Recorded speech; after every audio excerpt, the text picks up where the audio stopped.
Mehndi novel किस्त number 3। मुझे ये बात समझ में नहीं आती है मिस हिना कि ट्रीटमेंट की ज़रूरत आपको है, फिर आप हमेशा दूसरों को ही हमेशा आगे करती हैं। आकाश ने हिना की तरफ देखा। हाय, मैं डॉक्टर आकाश मेहरा, आकाश ने चुटकी से पूछा, हिना को नज़रअंदाज करके। चुटकी ने झट हाथ आगे किया। हाय आकाश भैया, मैं सना नदीम। जो मुझसे प्यार करते हैं वो मुझे सना नदीम कहते हैं, और जिनसे मैं प्यार करती हूँ वो मुझे चुटकी बुलाते हैं। चुटकी ने अपना तारुफ कराया। ओ रियली, तो क्या मैं भी आपको चुटकी बुला सकता हूँ? आकाश ने हिना को बिल्कुल नज़रअंदाज कर दिया था, जो हिना को सख्त नागवारा गुजरा, और आकाश मेहरा बिल्कुल ही हिना से गाफिल हो गया था। चुटकी ने कुछ देर सोचते हुए अपना हाथ फिर से आकाश की तरफ बढ़ा दिया। हाय भैया, आई एम चुटकी। मैंने देखा था आपको भाई की शादी में अब्बास वीर के साथ में, आप बहुत अच्छे लग रहे थे। अच्छा जी, आकाश मुस्कुराया। और किस किस को अच्छा लगता हूँ मैं?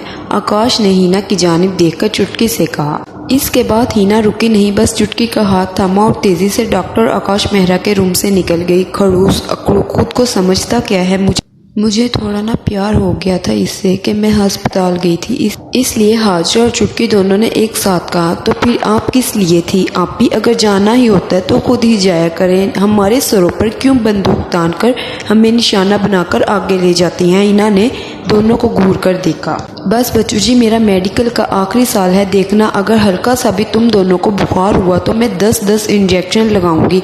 तुम लोगों को बोलना ज़रूर होता है बीच में, चुप नहीं कर सकती थी? वो कौन सा खड़ूस तुमको खा जाता? बस खामोशी से तुम बीमार बनकर खड़ी रहती। हिना को अब भी गुस्सा आ रहा था चुटकी पर। इन दोनों ने हिना को देखा और फिर बोली, हिना अपी, कहीं आपको डॉक्टर आकाश मेहरा से प्यार तो नहीं हो गया? नहीं नहीं, हिना ने नजरें चुराई, मगर वो दोनों कहाँ चुप रहने वाली थी। हो गया है, दोनों ने एक साथ फिर से बोला। चुप करो तुम दोनों और जाओ यहाँ से। क्या प्यार प्यार लगा रखा है? राज साहब को पता लगा ना तो इसने मेरी वाट लगा देनी है। हिना दोनों पर गुस्सा आई। वो दोनों ही उठकर चली गई बाहर। हिना से सोचने लगी, इसे क्यों डॉक्टर आकाश अच्छा लगने लगा था? क्यों बार बार इसका दिल चाह रहा था कि वो बस एक बार आकाश के सामने आ जाए, मगर वो खड़ूस एक बार भी मेरी फीलिंग को नहीं समझ रहा। बहुत गुरूर है इसे खुद पर। मैं भी तो बस 1 साल बाद डॉक्टर ही बन जाऊंगी ना। बस फ़र्क इतना है कि वो सीनियर है और मैं जूनियर। हिना न जाने क्या क्या सोचने जा रही थी। हिना ने अब सोचा कि वो अब कभी डॉक्टर आकाश का सामना नहीं करेगी, बस मगर वो सोचती ही रह गई। एक बार फिर से वो डॉक्टर आकाश के सामने खड़ी थी। इन सबको ट्रेनिंग के लिए डॉक्टर आकाश के लिए पास ही भेजा गया। आकाश बस वो बातें करता और चला जाता। इसने कभी हिना से बात नहीं की थी और ना ही ये जाहिर किया था कि वो पहले भी मिल चुके हैं। आज सुबह हिना के साथ किसी ने एक अजीब सी शरारत कर दी थी, जो थोड़ी बहुत हिना की नज़र में आकाश मेहरा की इज्जत थी वो भी चली गई थी। जब हिना अपनी चेयर्स पर बैठने लगी तो नीचे कुर्सी पर किसी ने कुछ डाल दिया था और हिना कुर्सी से चिपक गई थी। जब डॉक्टर आकाश मेहरा आए तो सब स्टूडेंट खड़े हो गए, मगर हिना रुखसार चाहते हुए भी खड़े ना हो सकी, जिस पर आकाश मेहरा ने न जाने कौन सी दुश्मनी निकाली और हिना को दो ही डाला था। हिना की इतनी इंसल्ट कर दी कि हिना बस रोते हुए यहाँ से गई। अब ये इसका कसूर तो नहीं था, या जानबूझकर तो वो नहीं बैठ रही रह गई थी, किसी ने ऐसा कर दिया था। क्या ये सब सलामी में खड़े हो जाए और जो ना खड़ा हो इसकी सबके सामने बेइज्जती कर दी जाए? हिना रो रो कर अपनी दास्तान गम सुना रही थी और राज बेचारा रोने वाला मुंह बनाए हिना को टिश्यू पेपर्स बस दिए जा रहा था। जब पूरा डब्बा टिश्यू का खाली हो गया तो राज ने अपनी शर्ट्स आगे की और हिना सच में पकड़कर राज की शर्ट से अपनी नोज साफ की और राज ऐसे उठा जैसे इसे किसी सांप ने डस लिया हो। कितनी गंदी हो हिना रुखसार, तुम भी मेरी सारी शर्ट्स गंदी कर दी। वो मुंह बनाता हुआ हिना को बुरा भला बोलने लगा। हाँ तो किसने कहा था राज साहब कि अपनी शर्ट आगे कर दो? नजर नहीं आ रहा था मैं कितनी सैड हूँ? सच में ये बात हिना ने इतनी दिल पर ली कि शाम तक इसे अच्छा खासा बुखार हो गया था। और हिना तो पूरी फैमिली की लाडली थी, पूरा खानदान जमा हो गया। और अब्बास ने अपने दोस्त डॉक्टर को फ़ोन कर दिया। एक बार फिर से वो दुश्मन जहाँ हिना रुखसार के सामने बैठा इसका हाथ पकड़े इसकी नब्ज चेक कर रहा था। बुखार सच में ही बहुत तेज़ था। पता नहीं क्यों हिना का दिल चाहा थाम लिया है।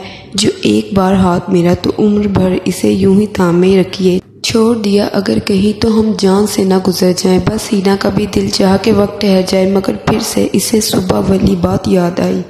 तो इसने अपना हाथ छुड़ा लिया और मुंह दूसरी तरफ कर लिया। आकाश ने एक इंजेक्शन हिना को दिया, कुछ दुआएं लिख दी और चला गया। हिना बस खामोश थी। सब इसके गिर्द जमा थे और बहुत परेशान थे कि सुबह तो अच्छी भली थी और अचानक इतना तेज बुखार कैसे हो गया। कोई भी इसको अकेला छोड़ने को तैयार नहीं था। माँ तो मर चुकी थी मगर बाबा और 4 भाई इस पर जान निछावर करते थे। चुटकी और हाजरा बस इसके पास ही सो गई थी और राज भी बहुत बेचैन था। इसे भी सुकून नहीं मिल रहा था हिना के बिना, मगर इसने कभी हिना पर यह बात जाहिर नहीं होने दी। मगर वो हिना से जी जान से प्यार करता था। वो दूसरी लड़कियों का जिक्र भी इसलिए करता था कि हिना के दिल में ये चिंगारी जले, मगर वो अनजान की अनजान ही रही। हाजरा को भी पता लग गई थी ये बात, मगर राज ने सख्ती से मना कर दिया था कि तुम कभी हिना से भूल कर भी इस बात का जिक्र ना करना। हिना को खुद ये महसूस होना चाहिए, मोहब्बत ज़बरदस्ती के सौदे नहीं होते हैं। मगर हिना के दिल में कब डॉक्टर आकाश मेहरा जगह बना गया इसे पता ही नहीं चला। वो शिद्दत से आकाश को चाहने लगी और इसकी खबर राज को भी हो गई।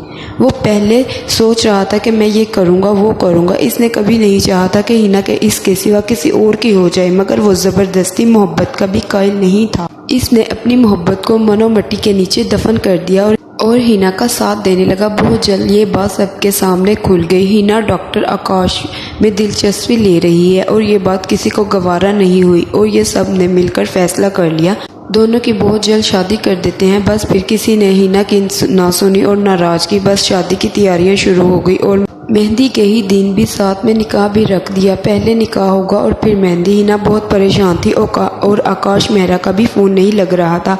राज ने हिना की हालत देखी तो वो बहुत परेशान हुआ और इसने एक फ़ैसला किया, आज हमारी मेहंदी है और साथ में निकाह भी है। हिना रोते हुए बोली, मुझे मत बताओ राज, चले जाओ यहाँ से, एक हल है मेरे पास। राज ने हिना की आंखों में देखा, अगर तुम मेरा साथ दो तो मैं तुमको आकाश मेहरा तक पहुँचा सकता हूँ।